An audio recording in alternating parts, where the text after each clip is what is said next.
Hai, Assalamualaikum korang. Jom masuk dapur. Menu kali ni saya nak masak peria telur belacan yang mudah dan sedap. Jom tonton cara saya membuatnya. Okey, ni antara bahan yang dah disediakan. Mula-mula saya nak pecahkan dulu 2 biji telur dalam mangkuk. Kemudian kisar bawang merah, bawang putih, belacan dan cili menggunakan chopper.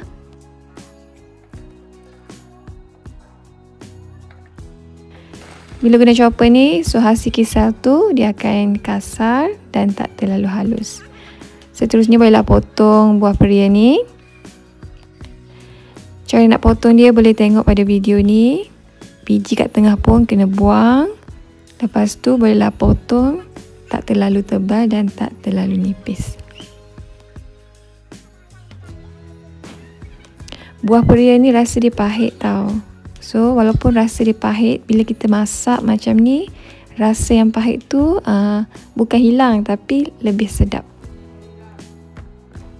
So dah siap potong, bolehlah cuci sekejap. Lepas tu letak garam. Yang ni betul lah, orang kata nak kurangkan rasa pahit tu. Rendam sekejap dalam setengah jam ke. Lepas tu boleh bilas balik dengan air biasa. Ni cara saya nak kurangkan rasa pahit je tau, bukan nak hilangkan rasa pahit tu. Sebab peria ni dia kena ada rasa pahit-pahit sikit baru sedap. Okey, seterusnya bolehlah tumis bahan kisar tadi sehingga naik bau dan sedikit garing. Masukkan perasa, garam, gula, ajinomoto secukupnya saja. Masukkan juga sos tiram, teruskan kacau sehingga sebati.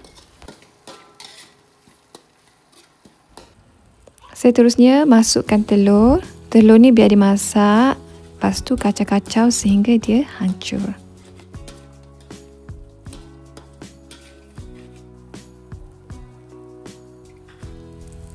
Akhir sekali barulah masukkan peria. Kacau sehingga masak.